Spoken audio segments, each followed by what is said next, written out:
morning, good afternoon, good evening, wherever you are, whatever you're doing. How y'all doing? It's Kaiser. What? Did you think I was gonna quit doing this job? As if. I may be done reviewing Star Wars series and whatnot, and doing week by week watch parties of those, and watching my brain melt and reporting back on those particular things. But there is still plenty of entertainment, information, and movie and media news that you need to know out there, and I've got plenty of it.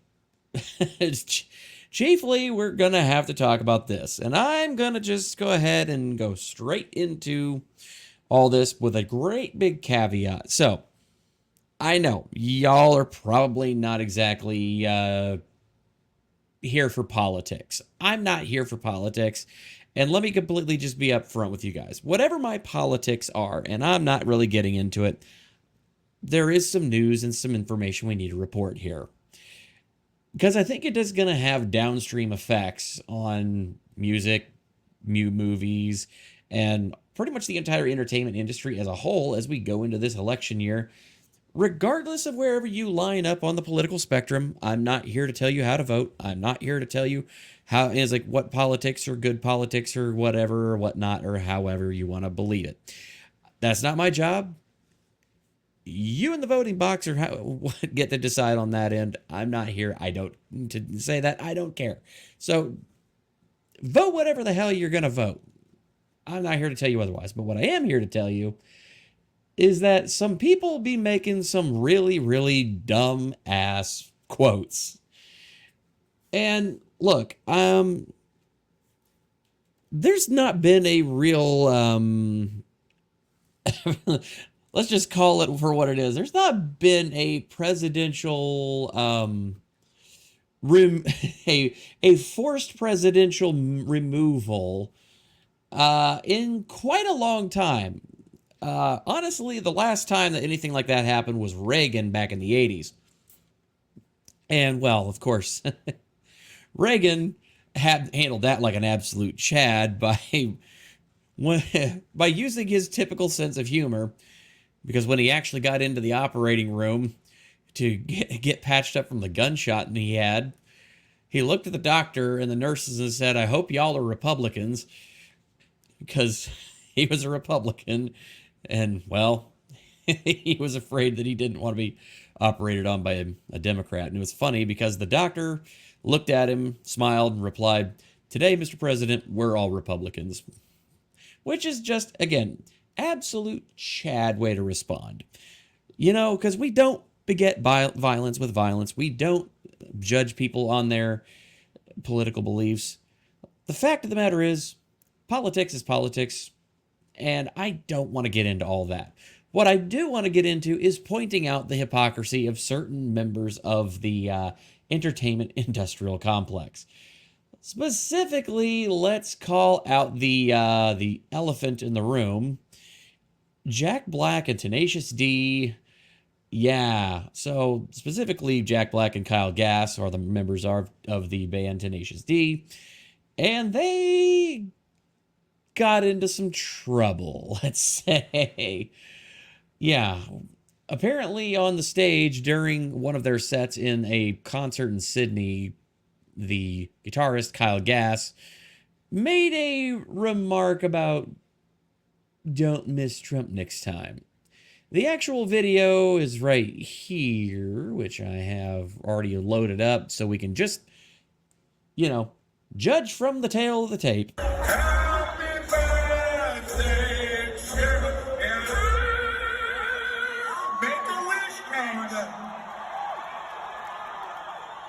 Don't miss Trump next time.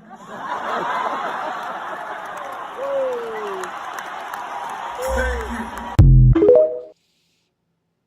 Yeah, that's a little, not okay. And we even have it from another angle because, why not? We're going to have to go ahead and pull this up here. So, yeah, I've closed out the window, but... And so here's another angle from that. Make a wish, Don't miss Trump next time.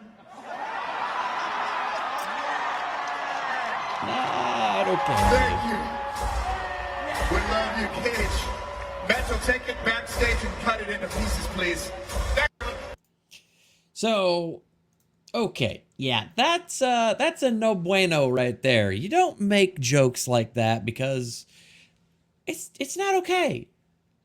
Especially when you know what is like what else happened during that incident.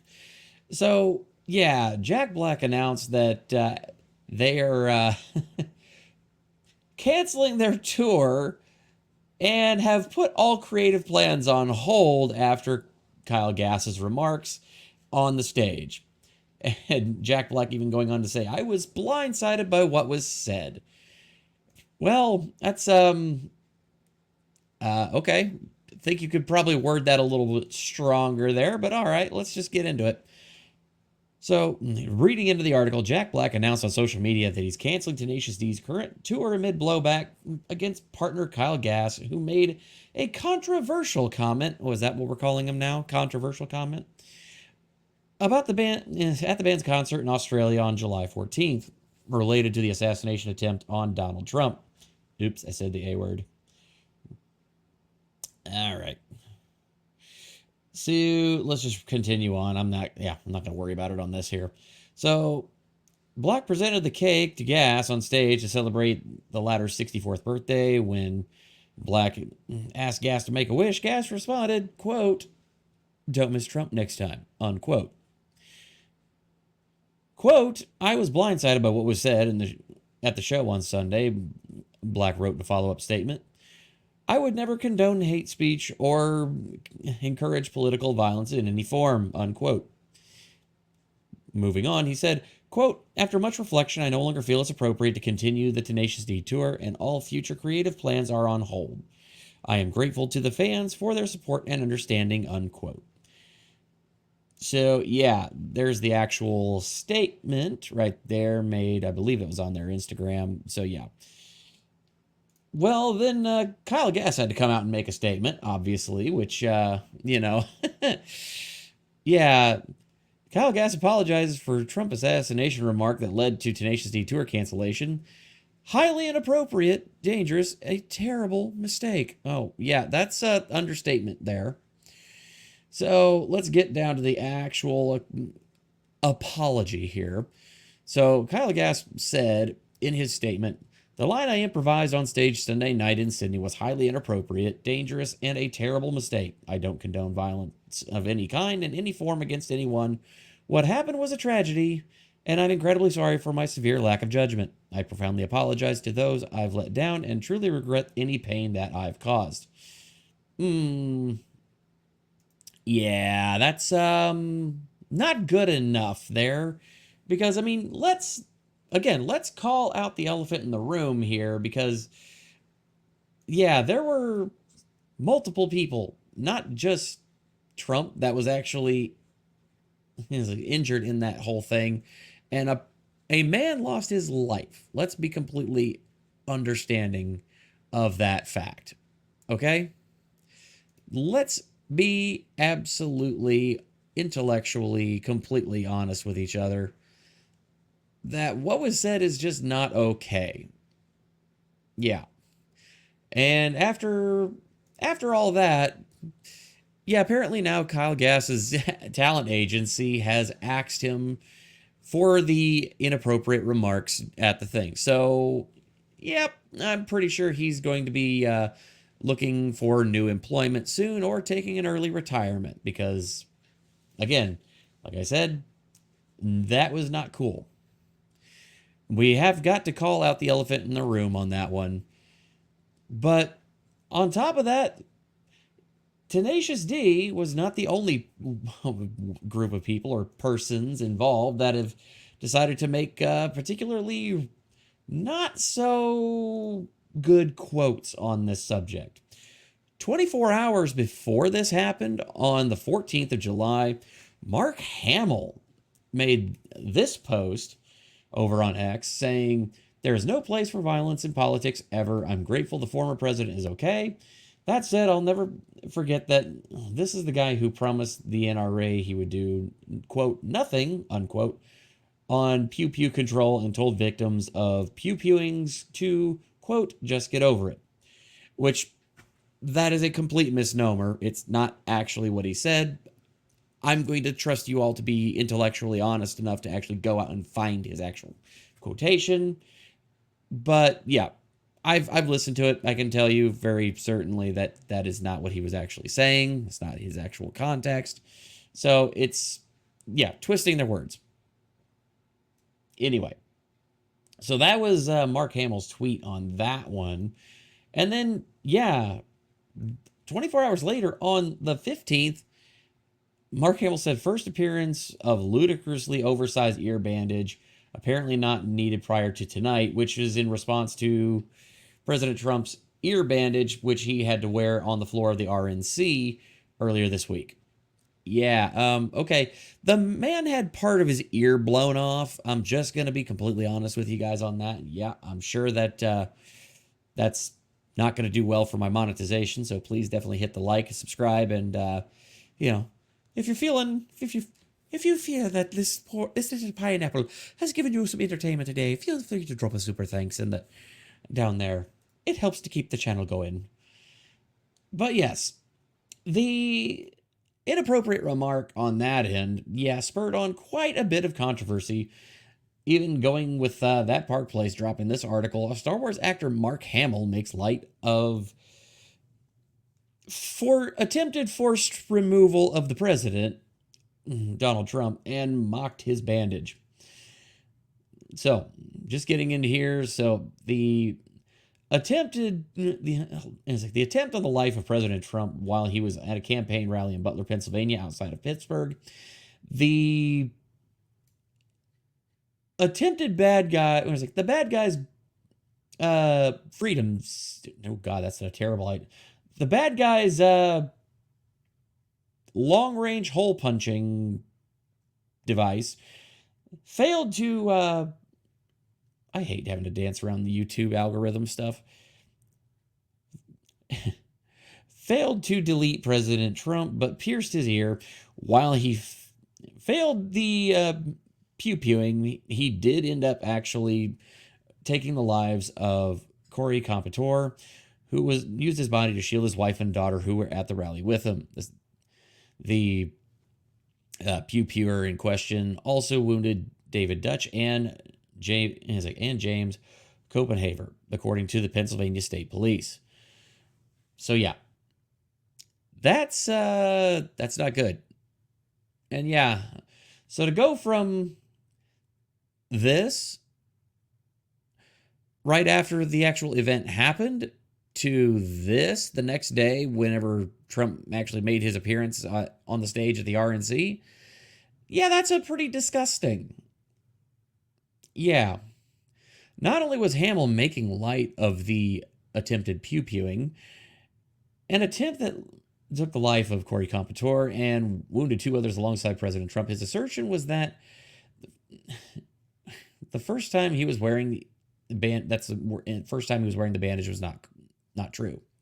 New York Post Michael Goodwin reported that on the 14th that Trump, quote, was sporting a large, loose white bandage that covered his right ear. He added his staff insisted that no photos be taken, unquote. Furthermore, the size of the bandage appears necessary, Goodwin reports, quote, what would have been a delete round tore off a small piece of the ear and splattered internal human juice on his forehead and cheek. I cannot tell you how much I absolutely hate having to dance around the YouTube algorithm BS, and I can't say certain words that are just direct and just being honest with you guys. I have to kind of dance around certain things. It sucks. So, yeah, and it didn't get any better because, yeah, on the floor of the RNC, literally, see, as I'm recording this, it's the 17th, so on the 16th, Mark Hamill tweeted this, for once I'm with him, whenever they showed Trump with his eyes closed at the RNC. Well, the context, that's not him sleeping, although Mark Hamill is trying to make it look like he's sleeping. Well, the actual context, thank you to Gina Carano, the one and the only, saying, it's called praying, Mark. Trump was closing his eyes in prayer. The man was just pewed a few days ago, almost losing his life, and another man took that pew and died protecting his family. What happened to that talk about not spreading misinformation and disinformation? Just doesn't count whenever you do it, huh? Rules for thee, not for me. How's that white Democrat male privilege treating you? Been fired from any jobs recently? It really makes you wonder what the deep, 50 has on you, and for what you have and to have your head so permanently jammed up their hinds to where you've become their walking, talking piece of dung. Have you enjoyed all your political free speech and bad guy from World War II analogies without any repercussions in the past 8 years? Don't worry, we have them all saved. Strange you weren't canceled or called out for any of it. I wonder if that time is fast approaching for you. Have a good nap. Ah, Gina. Thank you. Such eloquence. Absolutely smacked him down on that one. And then she actually went on to comment on Jack Black's situation of all things, saying, quote, would Lucasfilm or Disney like to comment on one of their actors on The Mandalorian promoting and at least not backing down and calming the actual abhorrent rhetoric on stage about joking about the pew-pewing attempt failing to remove President Trump? Or is calling for peace between neighbors like I did the only values you at Lucasfilm and Disney find abhorrent, and like making dangerous statements towards your female cast members to broadcast out to the Hollywood press and world? Not this one though, right? Or last week's Mark Ruffalo comment, or all the ones we would have well documented before. Yeah, she went just on fire, calling him out, calling out Jack Black, and even going out as far as call out Mark Ruffalo, who made this tweet where, they were talking about some things that had happened in Germany in the 1930s, let's say, and Mark saying, just for the record, history is repeating itself. Yeah, that's a pretty nasty thing to say. Mark Ruffalo being the actor who plays the Hulk in the Marvel series, or the Marvel movies anyway. Jack Black had previously been on, Mandalorian season 3, and all of these people were still and Mark Hamill. All of these people get to keep their jobs, but Gina Carano got terminated from her position at Disney and Lucasfilm for literally a tweet saying, hey, we shouldn't demonize our neighbors and we should actually be nice to each other. Seems a little counterproductive to Disney there. Seems like you might be a little confused in your messaging. So I am very much hoping that Gina continues her lawsuit against Disney. I hope things continue to go forward with that. Apparently they are possibly going into discovery, which is going to be oh so juicy when those details start a-flowing. But yes, again, as I said before, I am not here to specifically make political commentary. What I am here to do, however, is provide commentary on news, entertainment, and pop culture, which, considering all of these actors, actresses, etc., and musicians and everybody else in between, that's all a very big part of the deal. And when we can't sit here and at least acknowledge that some things that we say really just shouldn't be said, and we need to be able to be better about not saying certain things. I'm not saying we shouldn't have freedom of speech. I'm not saying that you shouldn't be allowed to speak your mind. But what I am saying is that there is a line. There is a line of decorum. And there is a frankly, your rhetoric has consequences, whether you want to admit it or not. And if you can't acknowledge that your rhetoric might have consequences, things like this right here can and potentially may happen. It's not good. We shouldn't do it. We should never give in to such beliefs that of any kind of an action that is in such an absolutely abhorrently negative way. We can disagree. We can have our political discourse. We can have our general discourse all we want. But if we're not approaching the table on equal footing and just having a discussion, when those discussions turn violent, it's wrong. And I don't care who has to hear this. Political violence, any violence whatsoever, is not good. It's wrong. It's frankly abhorrent. And we should be treating it as such. The day that we cannot talk to each other, the day that we cannot even have a mild conversation about current things, is a problem. And wishing for the deaths of people that are on the opposite political side than you are, that's just wrong. And frankly, it's disgusting. But hey, let me know what you guys are thinking in the comment section down below. Hit the like button, hit the subscribe button, and I will see you in the next video. Peace.